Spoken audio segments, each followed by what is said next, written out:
All right, let's go ahead and get started. As people come in, Alex, if you wouldn't mind admitting them so they can get in and join us. Great.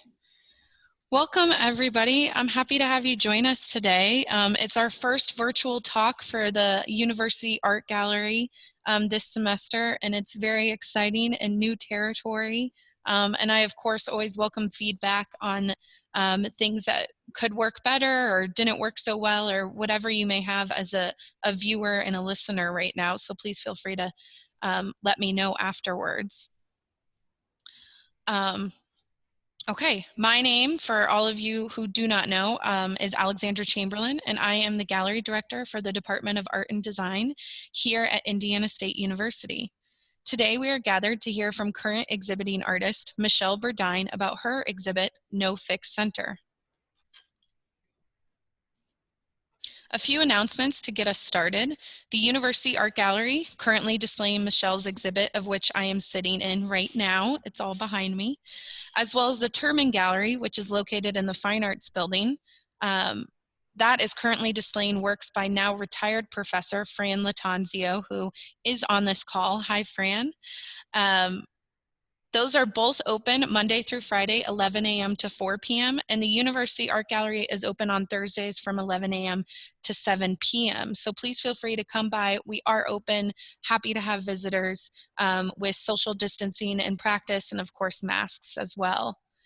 An exhibit with alum Caroline Heath and her students in the CARS program will open in the Bear Montgomery Gallery, which is in Fairbanks Hall, on September 28th. So be on the lookout for details on that one coming up soon. As a gentle reminder, in our growing digital world, if you could please mute yourself so as not to add to any distractions throughout today's talk. We will have time for questions at the end. Please feel free to utilize the chat function of Zoom, of which I will be monitoring as best as I can throughout Michelle's talk. Additionally, Michelle will be utilizing the presentation format of Zoom throughout her talk, complete with photos of the exhibit and works from the exhibit. However, I am here in the gallery myself and will be available at the end for anyone wishing to see a more close-up version of the works on display. I'm happy to take my computer throughout if that's helpful for those of you who can't get here in person at some point before the show closes on September 25th. And now, without further ado, I'd like to introduce today's speaker. Michelle Burdine is an interdisciplinary artist who relies on photographic vocabulary and processes to make her multimedia works.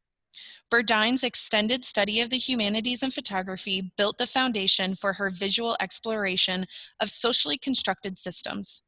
Her work attempts to understand and make visible the physical, psychogenic, and material interchanges between social institutions and personhood. Repetition, landscape, organic materials, and storytelling play recurring roles in her sociological investigations. Her current work explores time, loss, family, and her own menstruating body. Burdine holds a Master of Fine Arts in Studio Art Photography from The Ohio State University and a Master of Humanities from Wright State University. She is currently the Visiting Assistant Professor of Photography at Murray State University in Murray, Kentucky. Her work has been exhibited in solo and group exhibitions for over 20 years. Recent exhibitions include The State of Photography at Georgetown University in Georgetown, Kentucky in 2019, Art Through the Lens 2019 at the Yeiser Art Center in Paducah, Kentucky, I Am at the Marine Arts Center in St. Petersburg, Florida in 2020, and A Horse Walks Into a Bar at the Hamden Gallery, UMass in Amherst, Massachusetts in 2020. Her current solo show, And Time Past, will be at the Meadows Museum of Art at Centenary College of Louisiana through November 2020. Michelle was a contributing writer for Front International, Cleveland Triennial for Contemporary Art in American City, Volume 1. She is a 2018 Mildred's Lane Fellow and has been selected by the Great Meadows Foundation to be their supported artist at Residency Unlimited in Brooklyn, New York in 2021.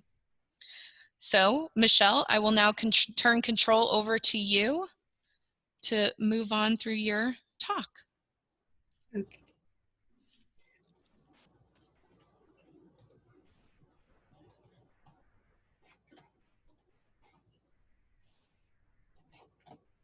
see if we can get this going here quickly. How does that look, Alex? It's looking good on our end. Great, thanks. Thank you so much, Alex. That was a lovely introduction, and it certainly has been my pleasure to work with you in this. The space has actually been so inspiring for me. Thank you so much. And thanks everybody for taking the time to join me today. I'm going to share with you in this talk work that I have been making since 2016, including all of the work in the show and also several other pieces from that same time period. The first work I'm going to show you is In Sickness and in Death. This work considers the loss of my father and then my mother. It began when I moved to Columbus, Ohio to go to grad school at OSU.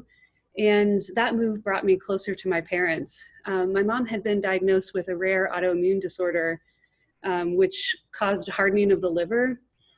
I feel compelled to tell you that, and this is because she told every person that she met this, that she was a teetotaler and never drank, but if she knew that her liver was going to harden anyway, she might have had a few. So moving to Columbus put me closer to my parents and in the actual city where my mother received most of her extensive health care. By documenting her movements through the medical system, I, by accident, was documenting also the relationship between her and my dad. They had a marriage of 50 years. They made it to exactly 50 years, and he was her primary support person. Some of the images in this body of work are raw, some are blunt, some are mundane as they explore my parents' relationship through the routine of caretaking. The piece actually consists of 3 objects: a found love seat, which is orange, to match a picture from my memory of my parents, actually my mother, I guess, sitting on an orange love seat in their honeymoon suite. And then the coffee table, which is covered with images from my parents' wedding, and the coffee table book, which is commercially produced in the style of a contemporary wedding album, printed with traditional C prints. The album is designed by me using the images I took over this 2-year period of time from when I moved to Columbus to the time when my mother passed away. The surprise was that in May of 2018, my father was diagnosed with stage 4 pancreatic cancer. And so in early June of that year, we were preparing to have a big party. He called it a going away party. He was a social worker and wanted everyone to be able to feel that they could share in the grief while he was alive instead of waiting until he was gone and not being able to express feelings towards each other in real time. And so we were preparing for this going away party, and my mom and I were rear-ended by a distracted driver, which we found out later had fractured her back. And so just a quick note, the images on the wall behind this, the love seat piece, are images that I made while I was helping to caretake while I was driving between their house and my house. And it took me through this familiar route, a repetitive route. And I, for some reason, just needed to take a picture at each one of these drives. And usually when I passed a certain kind of tree, this particular tree. And that work is called The Long Road Ahead. But back to In Sickness Until Death, the title of the work has been imprinted where the name of the bride and the groom would usually appear. And I used the gold foil to reference their 50 years of marriage. My mother was very proud of making it to her golden anniversary. But getting into the work now, believing that I was going to be, I had set this out as a project for myself. I'm going to document my mother. At this point, we didn't know anything about my father. I'm going to document my mother's interaction with the healthcare system. And so in order to align myself with that tradition, I began using a 4x5 camera, but quickly realizing that this was not the same kind of documentary project that would need a 4x5 camera. And wanting to bring back my portrait roots, I switched to my Hasselblad. So the images you see on the right of this screen are the few images I took that made it into the album that are from the Hasselblad. But my mom was going from doctor appointment to visits to hospital visits, and the medium format proved to be just as impractical as the 4x5 without a built-in meter. And so I quickly moved to my DSLR to photograph for quite a lot of the early part of this project. But when we were rear-ended and they decided to, and her back was fractured, they decided to have her recover in a nursing home. And so she's in a nursing home. My dad is rapidly declining. And so my caretaking duties are quickly surpassing my role as an artist, but I couldn't leave this project behind. And so I actually moved to using my cell phone camera for a majority of the images. It's the phone that I always had. It was discreet enough. My mom was both of my parents were very supportive of the project, and they were happy to be photographed. But I couldn't be carrying the bag around and helping my mom, walk around, and just a lot of things take two hands. So the cell phone was the camera of choice. A lot of people think about the work of Larry Sultan when they see my work, but for me, it's really Nan Goldin's Ballad of Sexual Dependency that resonates. And the reason for this, I saw her interviewed for a BBC series on photography, and during that interview, she talked about the work that she made revolving around love, family, the relationships, the pain and the joy that happens with those connections. And so that resonated with me. But also during that interview, she stated that she has walked through many situations in her life that she was afraid of by photographing them. And I felt that was what I was doing as well. And so my dad died 9 weeks after he was diagnosed. He would not lay down because he was waiting for my mom to come home and so that he could know that she was okay. And so here's an image of my sister and I on constant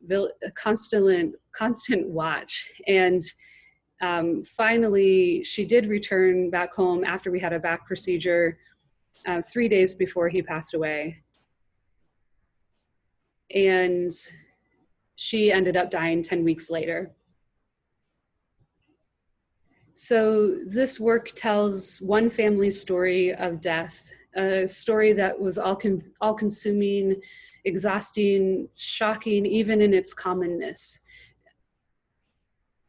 And when I was making this work and putting it together, I was thinking about, what if we shared the stories of death as readily as the stories of our courtship and wedding day?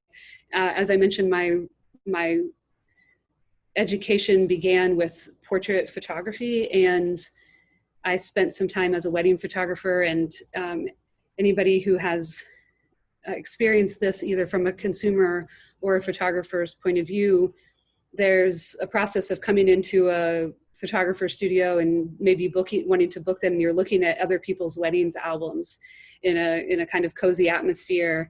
And I'm thinking, what if we showed how the life ends within the connection of marriage as well. And so I'll move on from there to the next work, Beautiful Blood. You may notice that many of my works have multiple dates. And so during this period of time, I was working on multiple things. I had a hard time finishing anything because I was so in the middle of all of these, between grad school, I had decided to renovate a house at the same time. And with grad school, we were teaching and then taking care of my parents. And so a lot of processes began and then ended later. So when I have the date marked like this, 2017 is when I actually made the work. 2020, it is actually debuting here in Indiana. And so I began collecting my menstrual blood.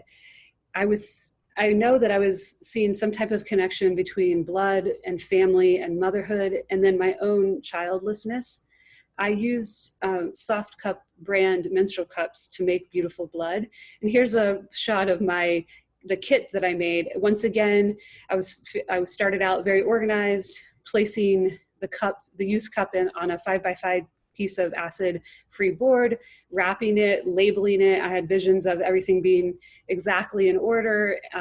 But this, all who inhabit a menstruating body know that nothing stops for your period. So this kit that I showed you was designed to be able to discreetly collect my blood anytime, any place, anywhere.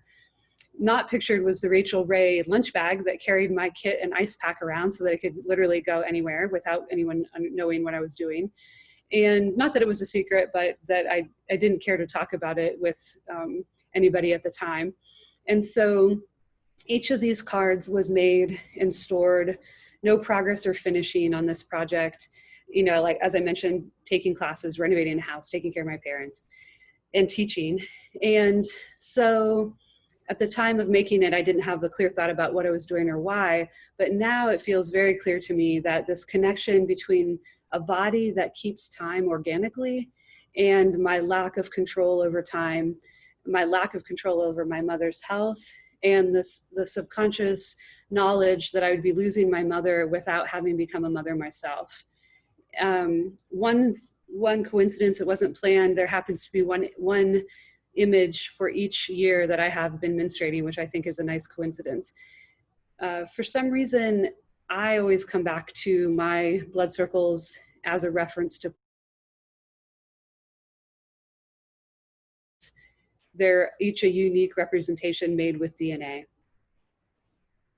I just want to pause here for a second to say this image and a few others in the slideshow were actually made by Alexandra or maybe someone else in the gallery, specifically this one and any other panoramas like this you see. And I wanted to pause for a second and say thank you. I really enjoy the beautiful images you made. Yeah, those are thanks to Alex Hurt. So Excellent. She's our gallery assistant. Great. Yes.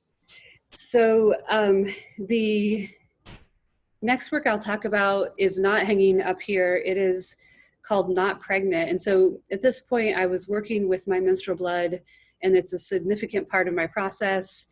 And also this idea, I was like starting to move into developing this connection between having a period as an indicator of not being pregnant. And of course, that can mean a lot of different things for a lot of different people, whether happiness, joy, or some other emotion. And so I moved here from using the cup as the paintbrush to using my own fingers. And also I became interested at this time in using units of measurement sort of fluidly, months, images representing in 12s or 7s, usually referencing something to do with time. So here's a picture of my studio at OSU with the 12 images that ended up being the work Not Pregnant. And so they're framed individually with the blood circles floating in the center of the paper. I do confess that quite a lot of my attachment to this material is simply the sheer beauty of it and how it responds to paper. I don't know if you can see on this image very well how the paper buckles when the moisture interacts with it, but that is a big part of it for me, and just how, despite my own action of making a circular motion with my fingers, each image looks completely different.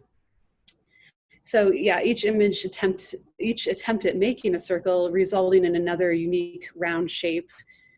I have shown this work publicly twice, and the first time was here in the Hopkins Hall Gallery in Columbus, Ohio, and it was closed off. It was accessible but still private.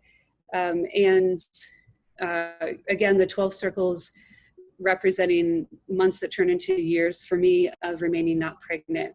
Here's a wider view of that. So you can see in the back left corner, the accessible but sort of off into its own area, tucked back in the corner. And this image also will lead us into the next work, which thinks more directly about my decision not to have children, called Suspended. And this is a work that began in 2017, but I think of it as ongoing. I've installed it several times with various size of insulation in different materials. And so while I show you these images, I'm going to read an abbreviated version of the narrative I wrote to accompany this piece. When I turned 18, a week after I graduated from high school, my maternal grandmother bought me a hope chest made of cherry wood. My mother filled it with all of the things a wife would need to set up her household. As time passed without marriage, this particular kind of hope was set aside. The glasses and plates and napkins and silverware were taken from the chest and put to practical use. I filled the simple, sturdy chest with sentimental possessions from my childhood and family history. I saved them for a future child of mine. My favorite stuffed animals, the softcover book Aunt Jan sewed for each of her nieces and nephews in anticipation of each of their future families, the white dress my great-grandmother sewed for my grandmother to wear when she was a baby, all were saved in my cherry hope chest. I assumed the children I would have someday would want to see the things from my childhood, to learn about my younger self and their family members long past through these objects. A few years after we were married, my husband realized he did not want to have children. I agreed in anticipation of all of the freedom, financial, bodily, and temporal, I would have living a life without dependence. And so, after many years, I gave these keepsakes to my nieces and to the children of my friends. Time passed. These children outgrew my sentimental things, and so their mothers returned my objects back to me. My gifts came back to me at the same time my mother's health began to noticeably decline. Perhaps it was the understanding that my life would soon be void of this, my first and deepest connection, that makes it increasingly difficult to imagine a life without creating the particular kind of family in which I was raised. A family that includes children is the life I was taught. It is how my family measures wealth. But the sense of loss I feel is greater than the loss of a certain kind of riches. It is the loss of the mother-daughter relationship that holds me in a state of suspension between wanting to experience this kind of relationship from the side of motherhood and wanting to remain free from the responsibility of it. So here, and back to this shot of the gallery, I first printed these images 44 inches, larger than life, as this kind of thought process and emotion were taking over my mind at this time. I had read that in order to let go of something you've been holding on to, you can photograph it. In that way, allowing the photograph to stand in for the object and bring back the memories of the object. Time passed, and I was given the opportunity to show again at Murray State University. And I chose to show this work realizing that the pictures that I had taken of the objects didn't work, so to speak. It wasn't the objects I was holding on to emotionally. So these are the crumpled up pictures here shown at the Upper Eagle Gallery in Murray State University in Murray, Kentucky, are not an expression of throwing away the objects in the pictures or my attachment to them or to motherhood. Rather, I'm literally throwing away the pictures themselves, the photographs, as they did not satiate my desire to be a mother. So continue to explore my emotions through each different installation of the work. And I'm thinking about my relationship with my body as a potential vessel for childbearing, my deep attachment to motherhood because of my positive relationship with my mother. But the images are now moving to not needing to be larger than life. They're down to size. And I'm currently showing a different rendition of these at the Meadows Museum of Art. Here they're sort of a normal portrait size, 16 by 20, between 16 by 20 and 11 by 14. And they are installed with pieces from my family history. That's on the platform in the foreground, you can see, as well as a book I made on the pedestal in the back left. Here's a detailed image of that platform. And I'm thinking it still about how much my own deep familial history plays a part in the sort of general social obligation I feel to have a family, as well, and equally so in my desire to have children. And I continue to use my blood circles here, printed on translucent paper, as an indicators of time, childlessness, and family ties. And so just a quick note about the book in the back corner. The book was made as a companion piece to tell the story of my family history, the history of the women and motherhood in my family. So as with many of my pieces, the idea evolved over a long period of time. The week my mom and I were rear-ended ended with that party I was talking about for my dad. And the next day I left to go to the week-long residency called Mildred's Lane, which was dealing with art and nature. And I have, hang on one second. Yeah. I have a long history of using the color of blue in my work as an indicator of atmospheric perspective. And I usually do that through cyanotype. If anybody is interested in cyanotype, or I guess I want to just put a little plug in here for Rebecca Solent's A Field Guide to Getting Lost. It's an excellent book that talks about atmospheric perspective and the use of blue. I think she's a brilliant writer, and she wrote and published in words exactly what I was feeling, but couldn't find a way to articulate myself.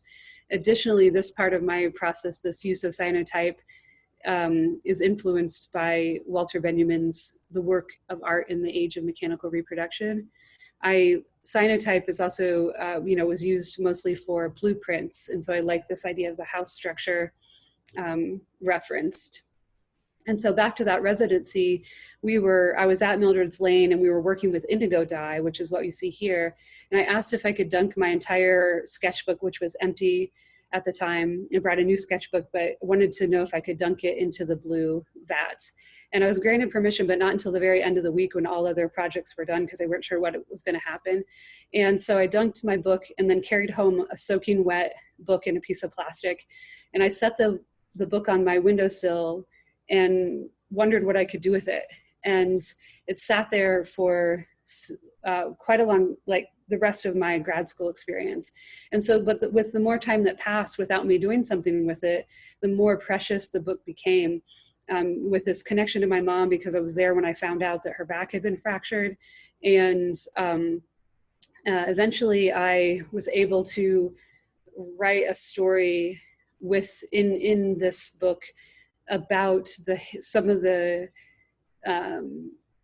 history of motherhood from my ancestors. And I'd love to read you some of this, but I don't really feel like we have time for that today, so I'm going to skip by it. But I will say that I did include 2 prints from this series in our show here, which were, you might recognize the dress or the baby doll.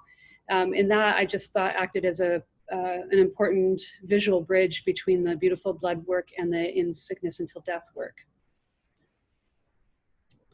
And so I want to share with you another ongoing work, and this is part of something that's in the show here, that I began making.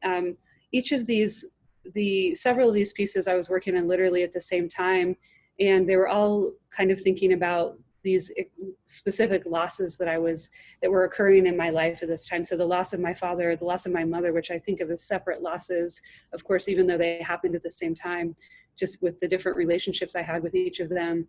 And this idea of losing children despite not having even attempted to have any or adopt. And so this work I began making in 2017, I can't actually figure out a time that it will be finished, but I began making it at the same time I was feeling these other excessive losses, and began studying the ways in which I felt loss in terms of my own body. And so each of these pieces has taken on a different aesthetic. I kind of think about them as short stories in a book rather than chapters in the same novel. And so here I'm thinking about my work from a medical standpoint, a body worthy of research, worthy of care. And so here's a picture of 3 photograms. I think I have 2 in the show here, which I made on color paper using my menstrual cup, color photographic paper.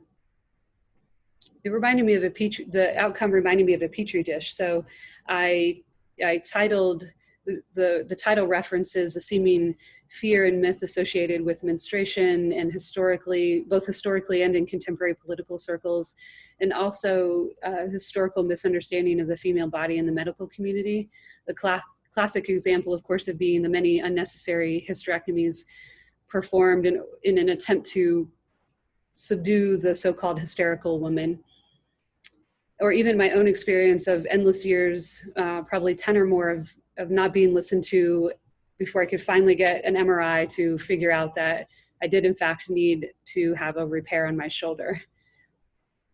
So the two versions here I have look closer are the original photograms with the blood actually still intact on the surface of the piece of paper. And then the scanned and enlarged version is, of course, look closer, it's safe. Once again, nodding to the photograph, making it safe again. Here I rested my filled menstrual cup on a piece of acid-free mount board. And then I had these cyanotypes that I had made I had coated the paper and then just carried them around. Could never figure out what I wanted to, I tried a lot of different things. Oh, should I make digital negatives and do this series or this or that? And it ended up having several pieces of paper that just never got any formal exposure, but they had just been carried around. And so I had ended up just like deciding to wash them out and see what they looked like. And so I had these cyanotypes that had abstract, sort of some abstract shapes and different levels of blue, intensities of blue. And so I cut those into squares, or roughly shaped squares, and used the blood from the menstrual cup they tacked on with that, and then also coated that with wax, with encaustic, And so for these, once again, I scanned and enlarged. And so these are called fecund land, meaning fertile land. Throughout the series, again, I'm exploring my own aging body, but yet still menstruating, which is, the signal for childbearing. And so I think of these as pieces of topographies of unknown lands. And here's the installation in our show.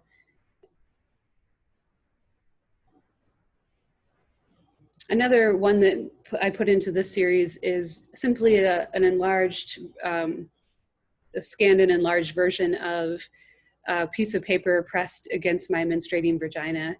An imprint was the result. I just thought it was, once again, I like being surprised by the fact that I, on some level, enjoy looking at menstrual blood. That is not something I ever thought those words would ever come out of my mouth.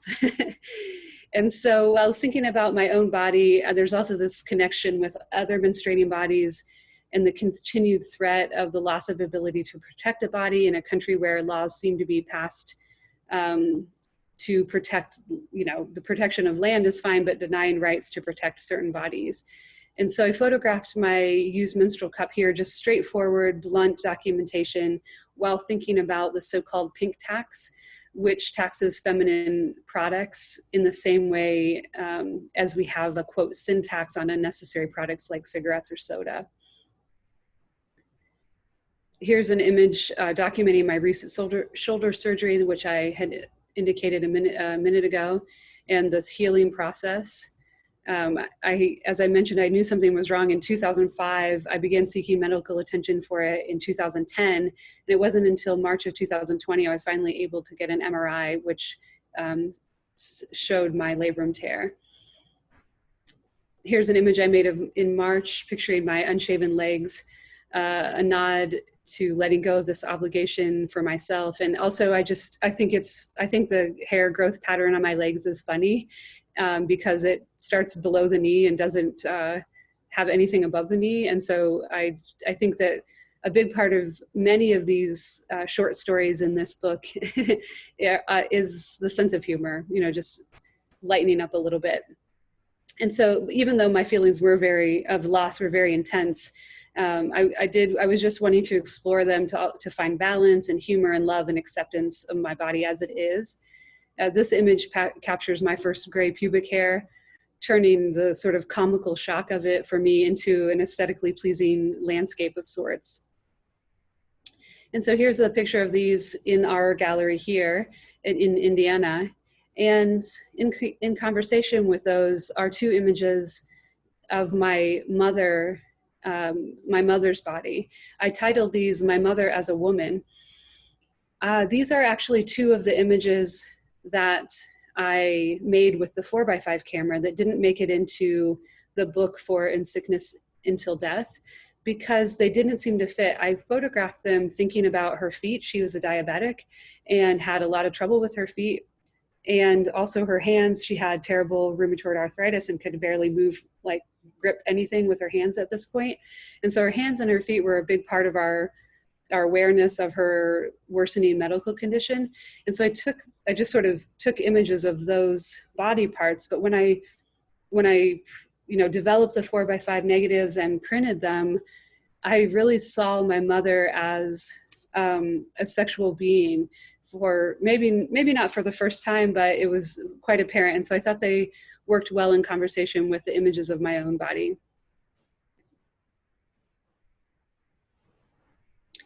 The next work I'm going to talk about is called Collected. It began as one of two works in my MFA thesis show. It consists of a 32-foot light table I built in the shape of my life, the lifeline on my right hand, using ash lumber from a tree that my cousin cut down for me from my maternal family's farm. And so I was using the green wood so that I could bend it easily.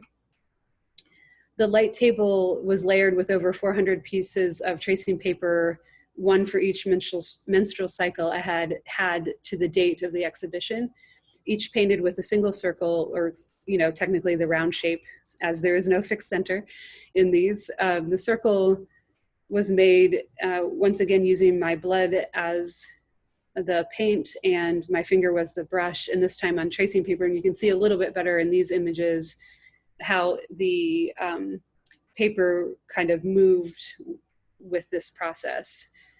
So this traditionally taboo material was used here as an expression of my organic clock, my body as a keeper of time, that really served to tether me to the present in this time of intense chaos, as my parents rapidly declined and needed 24/7 healthcare supervision. So the waves made in the paper by the water evaporating as it dried referred to me, reference for me both the dying body and the ripples of time. I wrote a narrative that accompanies this work that took the form of a poem. And this kind of brings together those four types of losses that I was feeling at the time.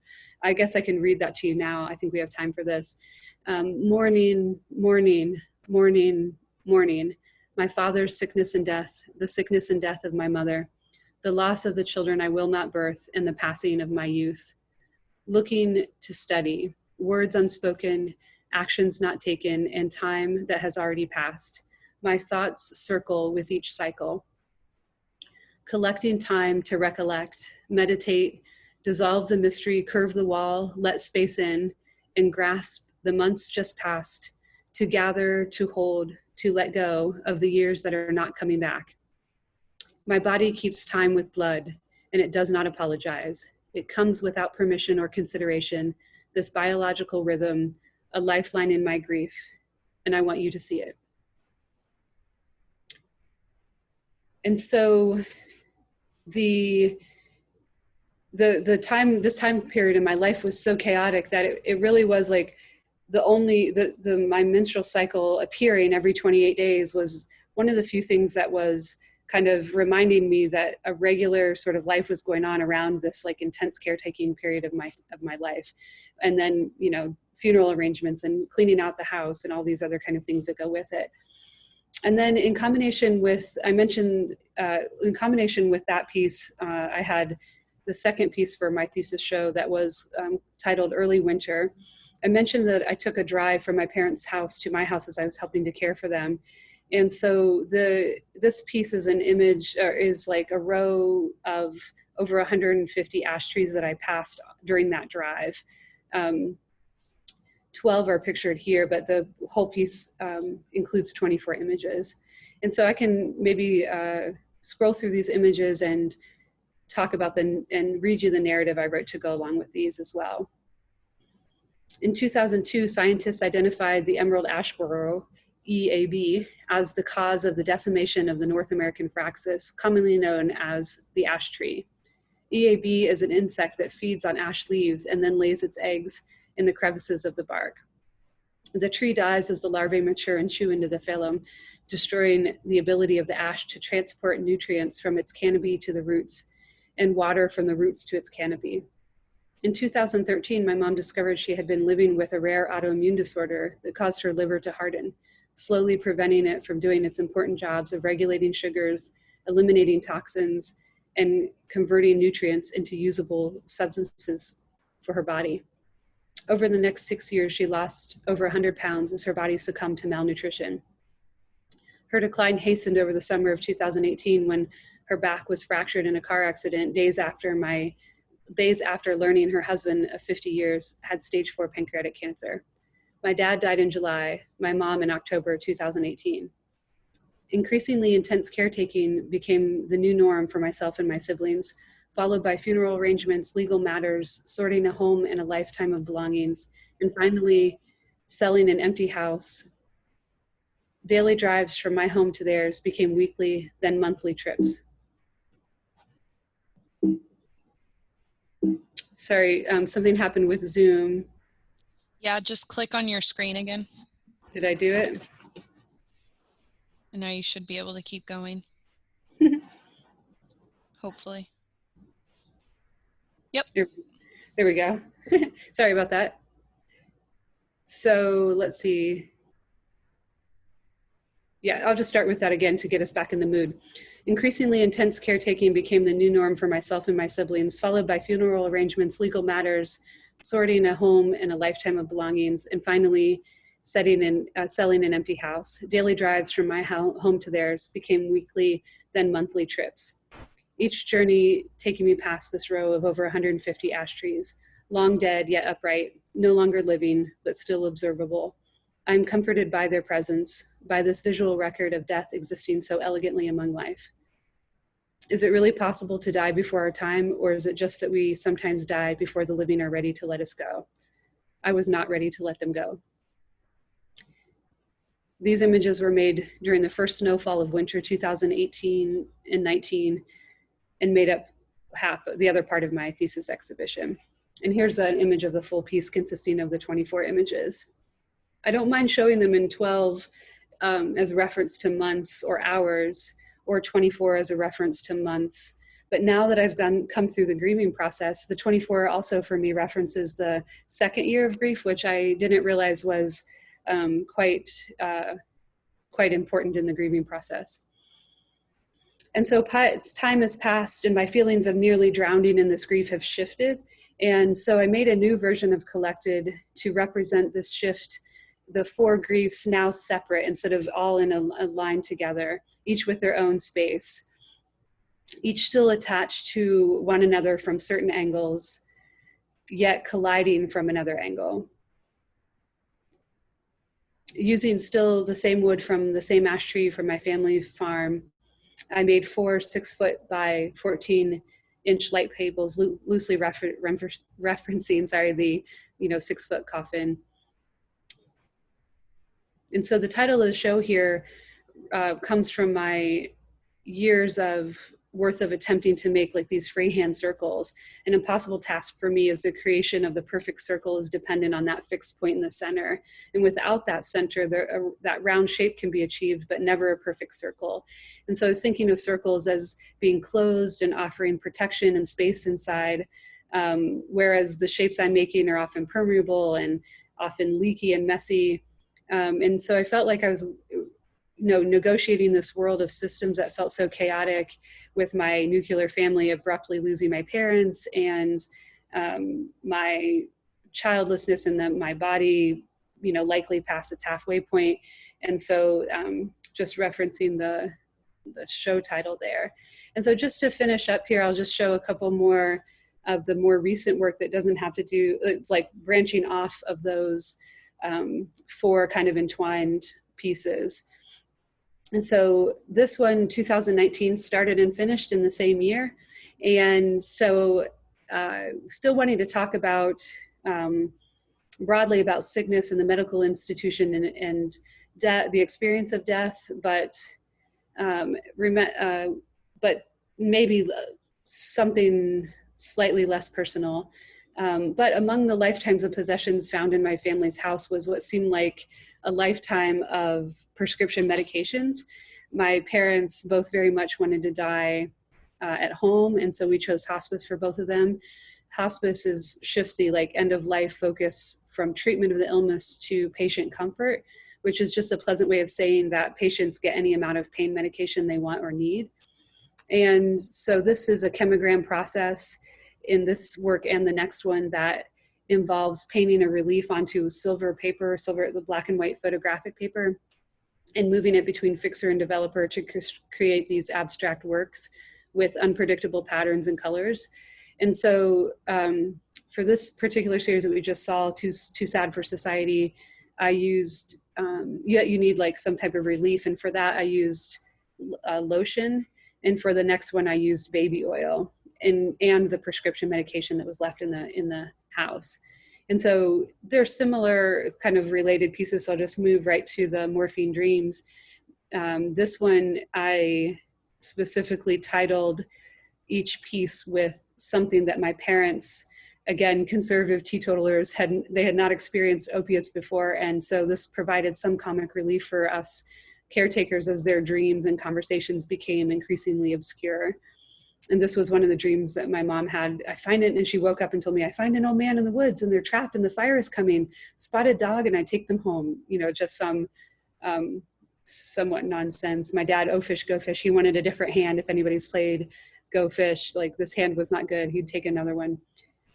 I mentioned that there was my dad would not like sit down or lay down at all. So he'd just pop up and start walking. And one time I asked, where are you headed? Because I was like ready to sit down. And he said, no particular place. This one is funny to me. He said, Mary anointed Jesus with the same oil. And it's funny to me because he was a very religious man. And so he's thinking a lot about, at the end of his life, he's thinking a lot about going to heaven. And so he had developed ringworm on his feet as a side effect of this cancer. And so he made this statement while my sister was rubbing this ringworm medicine on his feet. And so some other, just more things. What are you thinking about blue and brown? And this is the final piece I have to share with you today. And this is making its debut also in the university galleries here. Oops, sorry, I went real fast through all of them. Here we go. So this is a piece that I used cyanotype once again to make photograms of the medicine print that was left in my parents' house. And they're printed on them all. I mean, we have probably thousands of medical statements from, my parents were not savvy enough with the computer to go paperless. And so we have stacks and stacks of medical statements. They're not bills, they're just letting you know how much you may or may not have to pay. So when making this piece, I was thinking how I could justify something, like I think the piece is aesthetically beautiful. And, I'm talking about medical expenses and billing, which is not a nice topic for many people. But I realized that growing up, my dad, he was a counselor, but he worked for a government agency. And so one of the privileges of my life was to always have medical coverage. And we paid almost nothing for medical coverage my whole life, which has been different for me, of course, as, not being covered under my parents' health insurance. But when my parents passed, they were both on Medicare. And so we ended up, the siblings in the family ended up with basically no medical expenses whatsoever. And so, I was just thinking about that kind of relief for everyone. And I think I'll end it right there. We want to not go more than 45 minutes, I don't think. So now if anybody, I'll stop sharing my screen, and if anybody feels like they have any questions, I'm happy to answer. Great. Thank you, Michelle. Hold on just a second. There we go. Okay, so that was fantastic. Thank you so much for walking us through a lot of your work, a lot of which is on display here in the gallery surrounding me, but also work that has informed what's on display here in the gallery currently, which I think is really important. I have a couple of questions and I can get us started, but I want to open up the floor. If anybody has a question to ask, please feel free to go ahead and, if you feel comfortable, you're welcome to turn your camera on, unmute yourself, and pop up into conversation with us. And Michelle, I believe we're still seeing your screen, so if you wouldn't Oh, mind stop sharing. sorry. Oh, and Thanks for saying that. I thought of I did it, course, but that's no, I okay. did not. I was wondering why my Zoom was so small. Thank you. Yeah, of course. So it looks like Stephanie, we actually have a question from Stephanie in the chat. So if you don't mind, I will read them to you and we'll go from there. So Stephanie is asking, do you have a favorite piece? And if so, what is your favorite piece in this show? Thanks, Stephanie, for asking a question. Yes, I guess I would say that my favorite piece has to be the Medicare for All, the big blue circle. And if I don't know if it's intellectual enough to say that it might be because it's the newest piece. And the rest of them I have been looking at since 2016, 2017, 2018.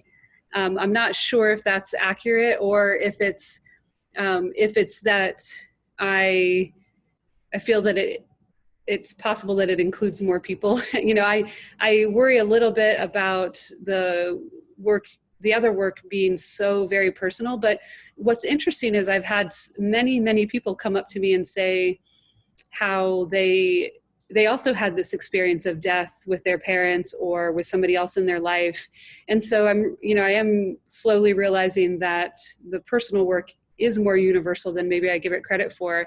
But my process involves thinking about an idea, trying it, hating it, like thinking it's terrible, like a complete crisis of confidence, and then putting it aside, but I don't throw it away. So there must be something back there. I'm really attached to the idea. And that's exactly what happened with this Medicare for All piece that Alex is sitting in front of.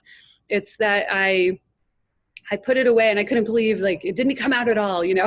And then later I tried it again and I tried it again. And so I have been working on it for quite some time, but it really came together for this show. That was great. Thank you. She's got a few other questions, so I'm going to keep going with these unless if we have somebody else who wants to pop up as well. She's asking, are you the first to do photography work with menstrual blood? No, absolutely not. I have a lot of influence from sort of like 70s performance artists, and there's many. Of course, I'm not going to be able to recall like a certain name for you. I'm sorry about that. I should put that into the show or into the talk. But definitely many people working with menstrual blood. I came across a contemporary person. I find that most of the people I have seen work with menstrual blood have been, I'm going to use the word aggressive. I'm not sure if that's exactly accurate, but more politically in your face, which I enjoy that work from other people. But for myself, I like the idea of calling in rather than calling out, so to speak. And so I like to invite people to be surprised that they also don't mind looking at menstrual blood and they can get close to it. And it's not always, I mean, of course it can be gross, it can be creepy, but it doesn't always have to be, right? And so, yeah, I'm definitely not the first at all. And I apologize for not being able to come up with some names for you. I think that answered it pretty well. And Stephanie, I love your last question here because I've been fascinated so much that Michelle has shown so many different processes still in the photography medium here in the gallery. And for somebody who, I'm not an artist myself, I've just always surrounded myself with art. This has been a really fun show to work with, to see just the extent of possibilities within one medium that somebody can really work with and hone and work on over the course of a career. And so Stephanie's last question here is, what is your favorite kind of photography? And I'm going to extend that a little bit more and ask maybe not just kind of photography, but the process that you enjoy the most, perhaps? I find that sometimes my engagement with so many kinds of photography could be a drawback. But I just am a intensely learner personality, and I can't wait to learn the next new thing.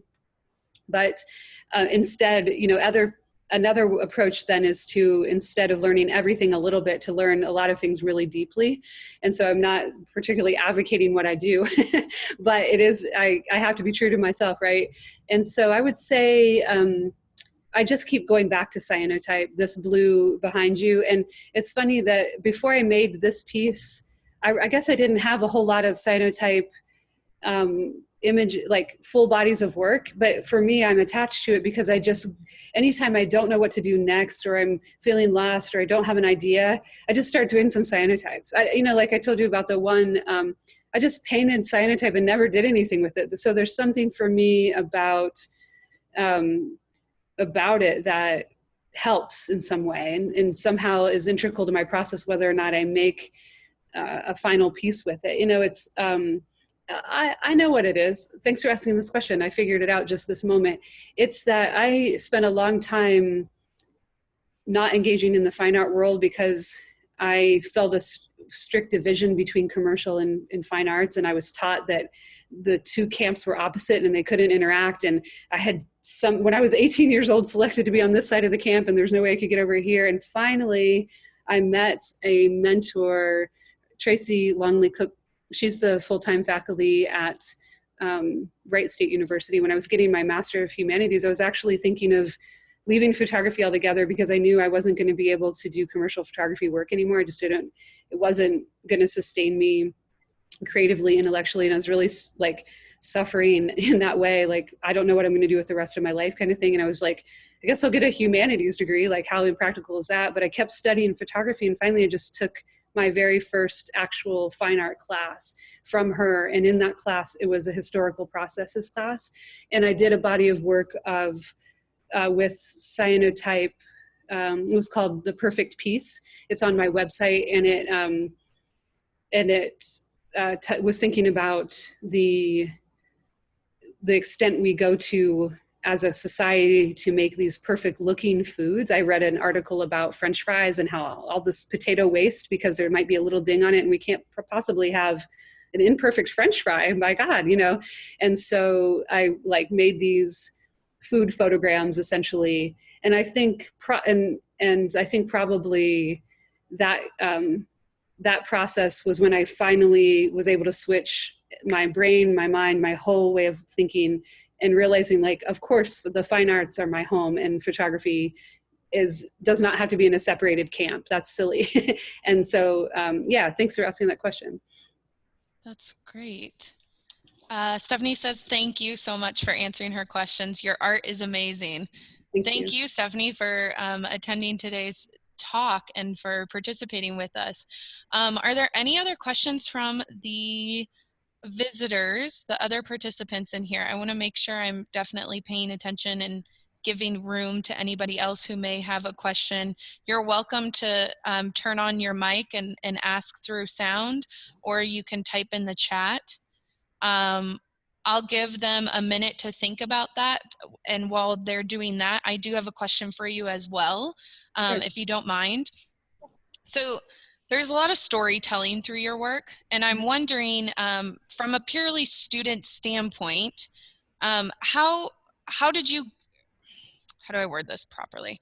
Do you have a standard method in which you derive or determine your chosen final product? So say, do you decide on the story that you want to tell, and then you figure out how best to tell that story? Or do you decide on, I want to use cyanotype right now, and then you just see where the story takes you? And I think you kind of touched on that with your previous discussion on your chosen method of cyanotype primarily and being your favorite. But sometimes, does the chicken come before the egg, or vice versa?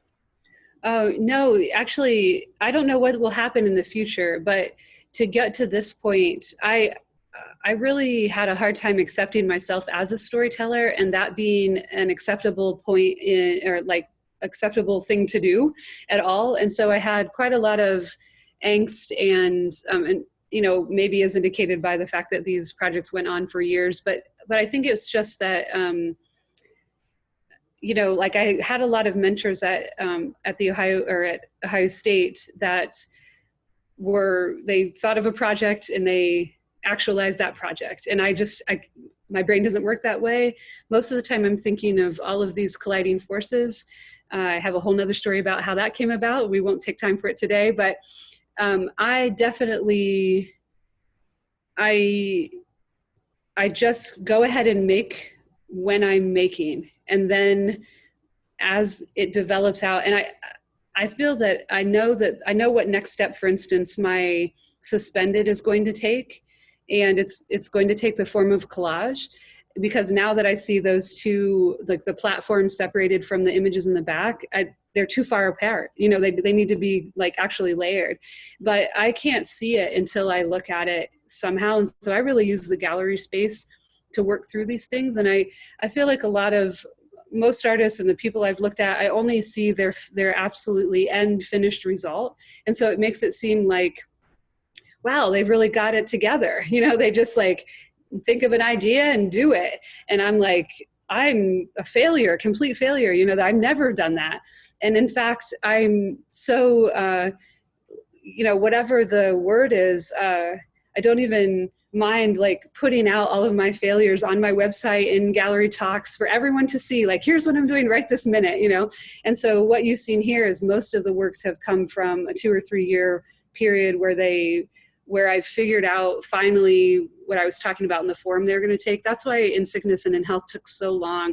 I mean, besides being very personal and about death and some people close to me, I had all of these other different ways that I didn't show you each iteration of those because they were not like, they weren't even close to being something that you could look at.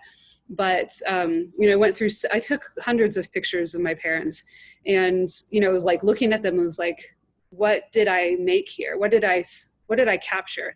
And there was a lot of pictures of food, for instance. I'm like, well, am I capturing every time it could be his last meal? You know, like what am I looking at? And so the final form comes to me after the pictures have been made and is a surprise to both you and I until I present it. Yeah, that's great. I think that was exactly the kind of answer I was looking for. Okay, great. Okay, well, before we close up, do we have any other questions from anybody else out there? I know sometimes it feels a bit like you're in a void. It's the beauty and the curse of Zoom, I've found.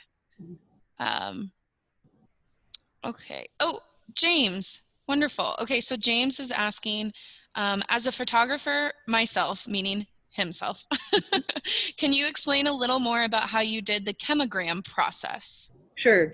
It's actually pretty basic, and I meant to mention this in my talk. I think I needed a sort of break in a really easy project. And so basically you set up your developer and your fixer, and you can have like also maybe a water bath or two in there, and get your I use black and white paper. Each brand is going to be different, like have a different look, but you don't know that ahead of time until you experiment. And so I just painted the lotion or the oil on the paper, and the way you paint it on will have something to do with how it looks in the end. But I didn't think about that when I was doing it. I literally just needed to do something that I didn't have to think too much about. And, you know, like when you lose both of your parents, like there's some type of regressing to childhood, and like this is almost like it's a really basic kind of photography process. And so then literally just moving the piece of paper back and forth between the developer and fixer trays. If you start with the fixer, it'll be more of a white look. You might look at Heather Ballard. She might have some chemograms on her website that look more like that. If you start with developer, then it might have a more dark tone or blacks like I have. And every different choice you make will affect it, but there's no right way to do it. So how long you leave it in developer, how long you leave it in fixer, if you put if you put it in the water between that, any of those choices is going to have a different outcome. And so it's completely experimental. What you get is going to be different each time. So I did the exact same process with all of the images you saw today, and they all came out just a little bit different. And it's a huge mess, huge mess. And of course, like whatever relief you choose, I used baby oil and lotion just because I wanted the conceptual support of being something for my family's house. But there's lots of different things you can use, anything. And you can Google chemograms and somebody will give you a list of things they've tried. And there's some really beautiful things out there. I've done it with my students, and you can also use like real, like leaves and things like that are actual shapes to get something a little more, little less abstract if you want. Very nice. Thank you. Thank you, James, for the great question. All right. Well, I'll give like 3 seconds in case if anybody wants to jump up. I know that's always the awkward moment on these Zoom calls where you want to say something, but you don't want to interrupt anybody. Okay. Well, as an ending note, thank you, Michelle, so much for not just a wonderful talk, but for putting your work on display with us here in the University Art Gallery. For all of you out there, if you haven't been to the gallery yet in person, we are open. We're happy to have you, of course, with a mask and social distancing in process, but we're happy to have you here, and I hope to see more of you in the gallery. We have been having at least 2 classes a week in here, so please know that we've been seeing plenty of people coming through the space regardless of current pandemic setting, which is good and helpful to see. And I think it's been welcoming for us to have visitors. Number one, we get to see faces, Right. but number 2, they get to see art in person as well, which is not always possible everywhere right now. So thank Right. you. Thank you so much, everyone. Appreciate it.